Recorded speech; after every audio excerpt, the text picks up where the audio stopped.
Tara, punta tayo ng Cagayan. One of 82 sa aming travel list.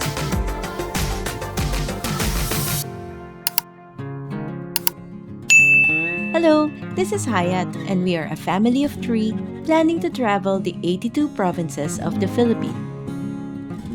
Ang Cagayan ang isa sa pinakamalaking probinsya sa Pilipinas with a land area of about 9,000 square kilometers. Ibanag ang major dialect ng mga Cagayanos along with Ilocano and Tagalog. Cagayan Province is home to the famous Cagayan River. Ito ang pinakamahabang ilog dito sa Pilipinas at naging major trade route noong araw. Ang drive from Antipolo to Cagayan is around 12 hours. Umalis kami sa bahay ng 9 a.m. at ito ang ruta na dinaanan namin.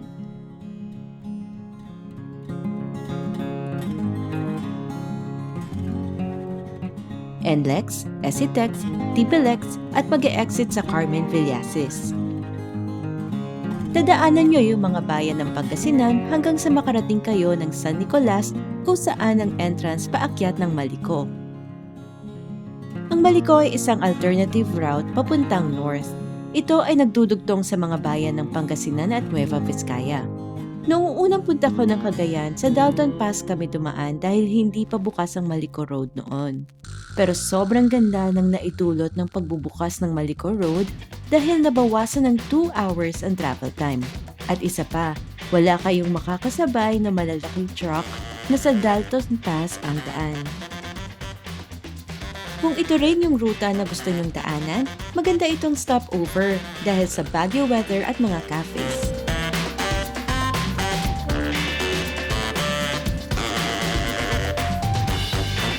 Pagbaba ng Maliko Road ay bayan na ng Santa Fe, Nueva Vizcaya. Bago makarating ng Tuguegarao ay dadaanan nyo naman ang bayan ng Isabela. Sobra kaming nag-enjoy sa scenic route from Isabela to Tuguegarao. Maayos din ang mga kalsada ha.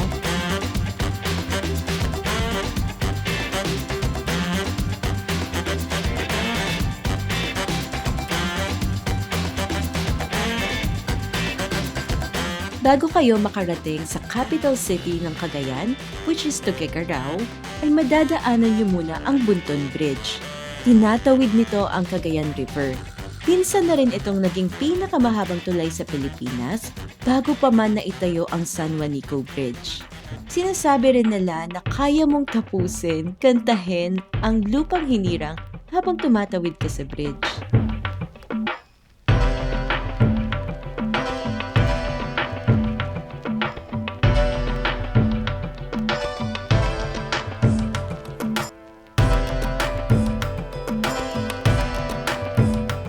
Nakarating na kami ng Tuguegarao City at dumiretso sa aming accommodation.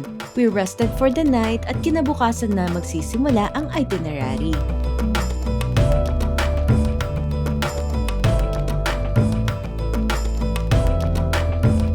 Yung una sa itinerary namin ay ang Calao Cave na nasa bayan ng Peña Blanca. Galing sa accommodation namin, mga 20 minutes lang yung drive. The cave is both historical and beautiful.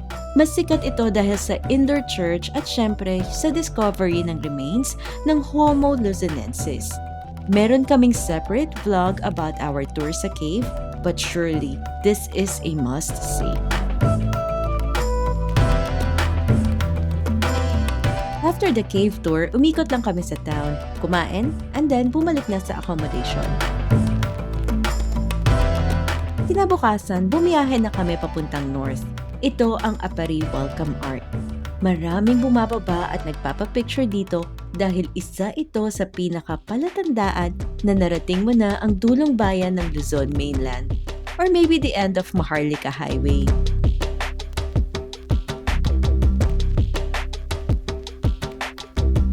Katabi lang ng Apari ang Kalamanyugan. Dito naman makikita ang oldest bell.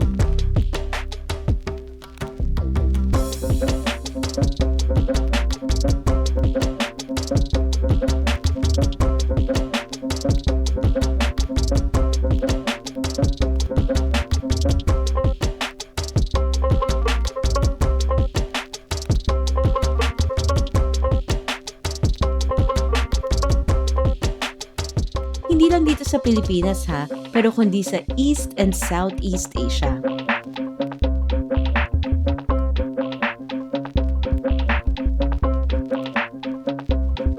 Nakast lang naman yung bell noong 1595.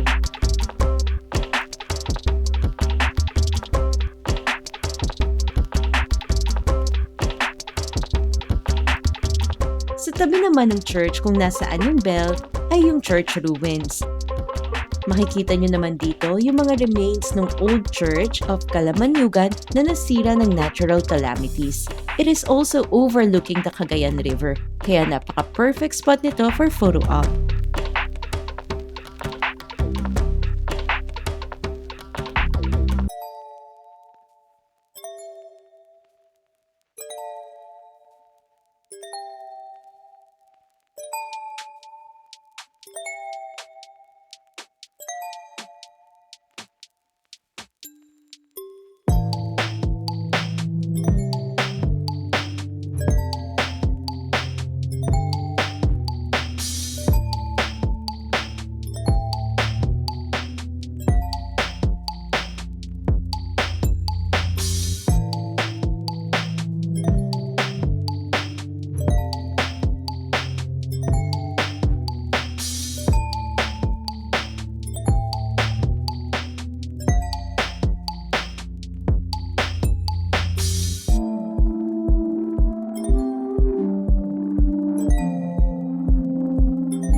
After Calamanyugan, marami pa kaming mga towns na nadaanan.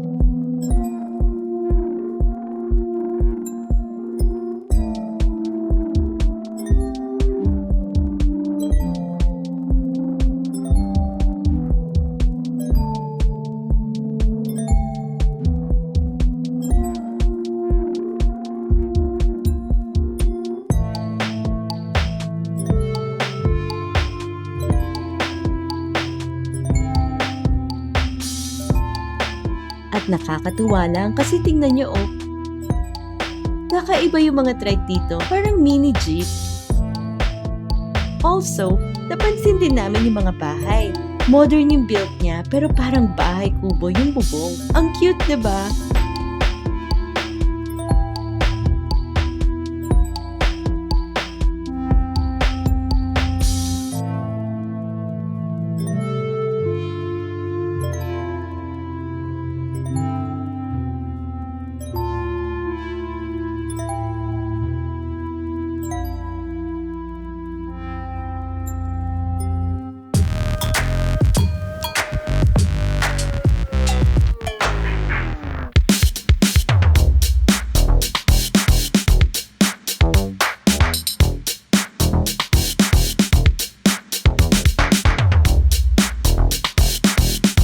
Going to Claveria View Deck feels surreal.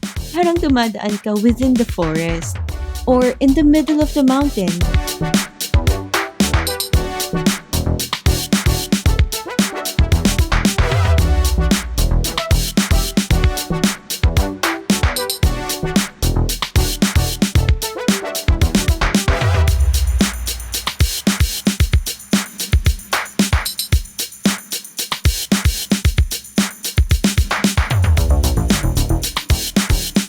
Then, paglabas mo, sasalubong sa inyo yung coastal view.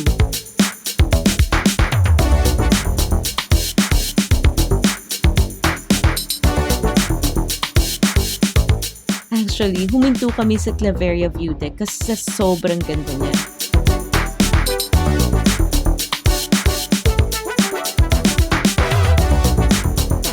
Tinapos na namin yung trip namin sa Cagayan Province at nagpatuloy sa aming North Loop.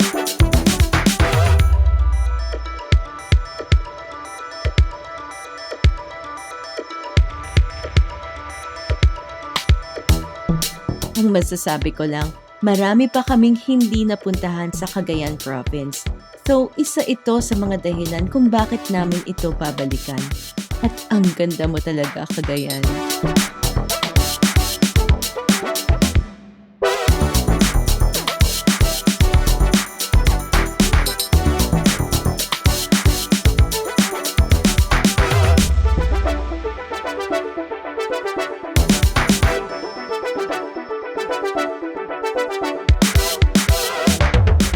is 1 out of 82 provinces sa travel list namin.